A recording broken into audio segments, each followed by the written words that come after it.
I'm Benjamin Temple, and this time I'm doing a video on the E8 A&B set. I just recently from Cordyville Station, John Shoemaker and Becky Shoemaker received the two sets of an A and B set, so a grand total of 4 locomotives or two sets of A and B sets that come together. These engines I have been waiting on for a while. No, I don't technically own them just yet. I'll be making payments on them. Um, I got these locomotives to go along with my, excuse me, to go along with my Panama Limit and City of New Orleans set. And I have the Walters E8A sets, which is two locomotives, and then the Broadway Limit E7 and well, it's an A-B set, which I'm really happy with them. I did already test run these E8 units.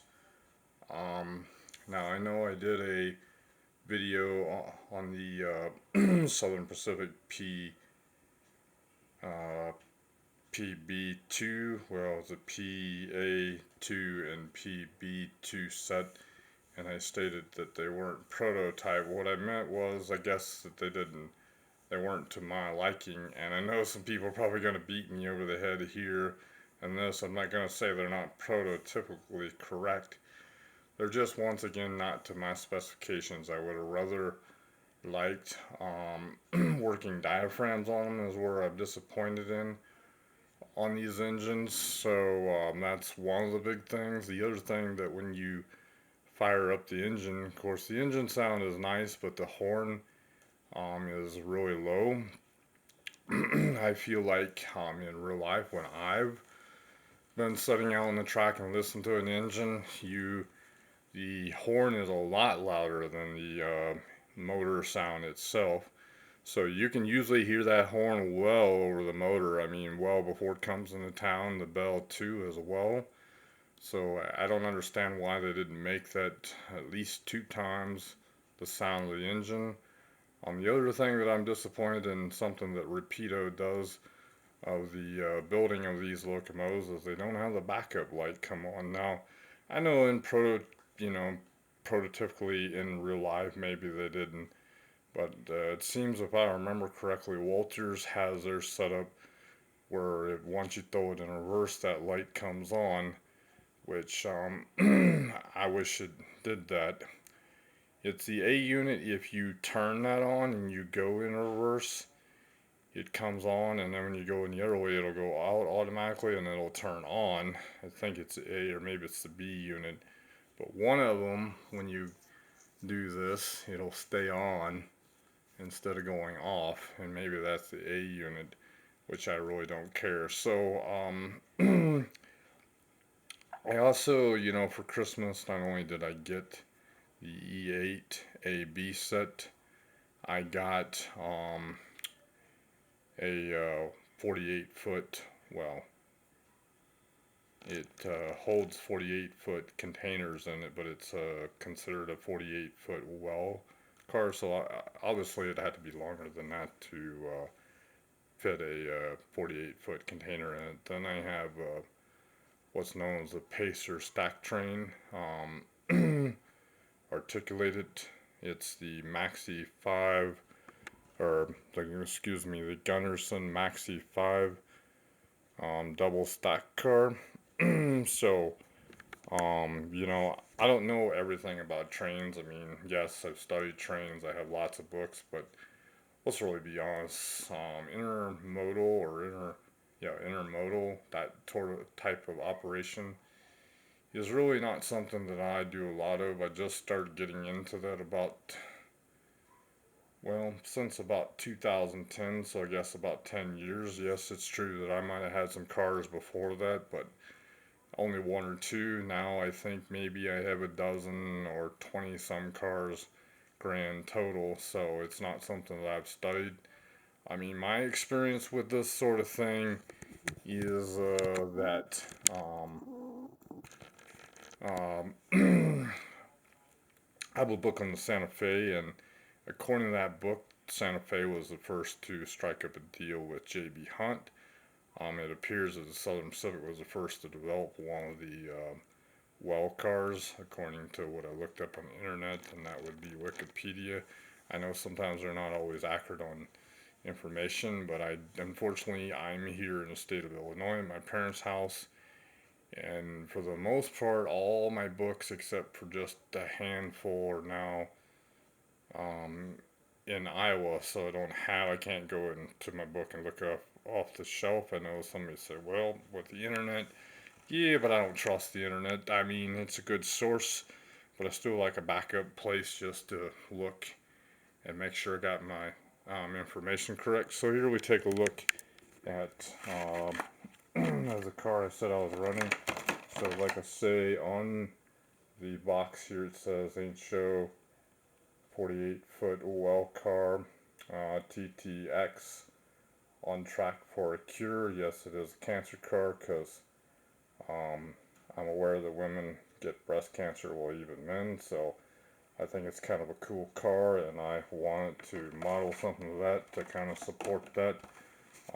So here is it's made by Kato, however you want to pronounce it, but it's a Gunderson Maxi 5 double stack car pacer, which is the blue. It's actually, it says on the car, it's the um, pacer stack train, and then it titles it the brand BRAN. I guess it might have been a company that later took over the pacer in later years. And some people might say, well, why would you get that? You know, if you're going to model, let's say, Markham Rail Yard down to Effingham, I'm not aware, and forgive me if I'm wrong, you can feel free to correct me. Like I say, I don't know everything there is about trains, and I'm not by any means an expert. I'm expert on some things with steam and some things with diesel that I've studied, but there's a lot to learn, and even the things that I think I'm an expert, there's always something to learn. So, according this real car in real life, now the model, like it says, made by Kato, I think is the way the people say it. Most people I run into say Kato, so, but the Green Brier company that makes this Maxi Stack 5 car, according to online, what I find from that website, it's the mainstay of the United States domestic double stack car fleet because it provides the optimal balance between tare weight and capacity.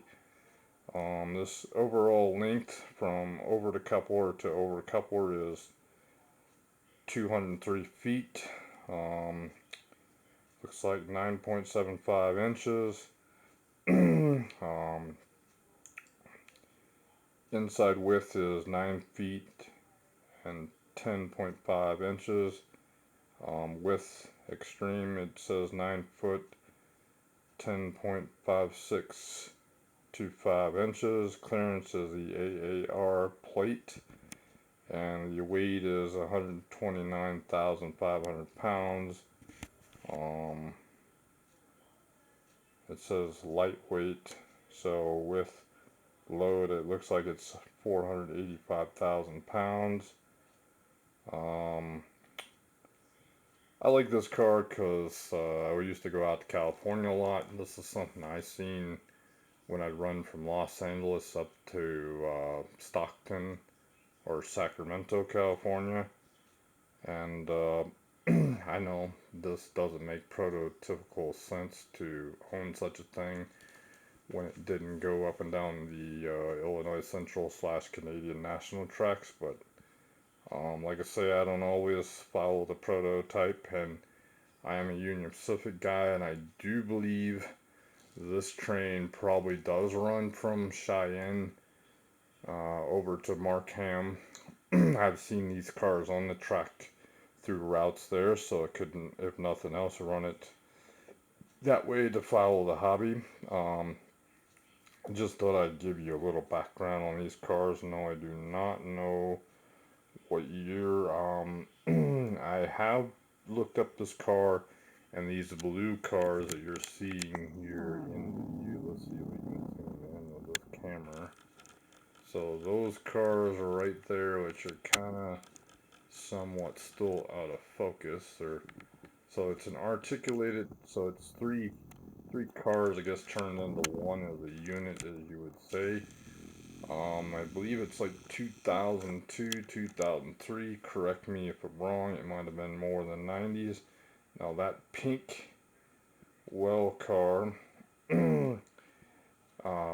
these cars have a builder plate dates on them in the little black box. Sometimes they're correct, sometimes they're not. I couldn't really read this one, but with a magnifying glass, what I could barely make out was like January of 1992. So that's what it appeared to me. I don't know if that's correct. Feel free to give me some information if you know something about this engine or that particular car. What I found online about the well car was, well, trying to find, now I don't want to come up. So this car was the Southern Pacific Railroad, along with Malcolm McLean, devised the first double stack intermodal car in 1977. SP then designed the first car with the American Car and Foundry Industry that same year. At first, it was slow to become an industrial standard. Then in 1984, American President Lines started working with the Thrall Company to develop a refined well car, and with the Union Pacific to operate a train service using the new well cars. So, quite obviously, this has been around for a while. I thought it would be more important to know, and like I said, I don't have my books. Usually I do, so I don't know these particular road numbers, what year they were built.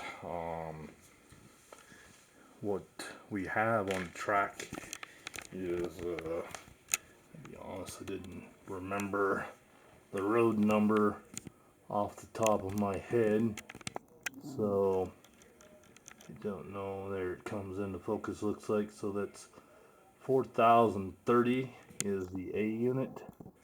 And then the B unit is 4105 or 4105. I guess I should probably take out my pen, but so these here are what's known as the fans or exhaust fans, and I believe, I'm not mistaken, this is called a winterization hatch, which goes over the exhaust fan, or at least that's what this would be here, with a little vent through it. And then of course you have grab irons. I'm not sure if these are some kind of coil, heating coils or something, but and in the back you have the exhaust here. Now I don't know if this had a auxiliary unit for supplying steam to the passenger cars. I don't know if that was something that was done on the E units, but so I want to say the Illinois Central, these particular locomotives were built like in the 1950s. Anyhow, according to the data sheet information on this locomotive, so, which I knew this without looking it up, it has two 567 cubic inch, or the 567B, which is a 12-cylinder engine in it, giving it a total horsepower rating for the A unit of 2,250 horsepower. Top speed, it says 85, but that's another thing that kind of gripes me. Walters built these, and they said, well, they made the top speed on them 65, allowing them to last a lot longer. Well, that's all great, But when you got like the Illinois Central, it runs over 100 mile an hour. I would think, I get they're toys, but are they really? I mean, they consider them models, and not just any model, but a prototype model. So why wouldn't you build something that would demonstrate, like the real life thing, say 100 mile an hour or 102, 110? But the starting tractive effort on these is 56,500 pounds at 25%.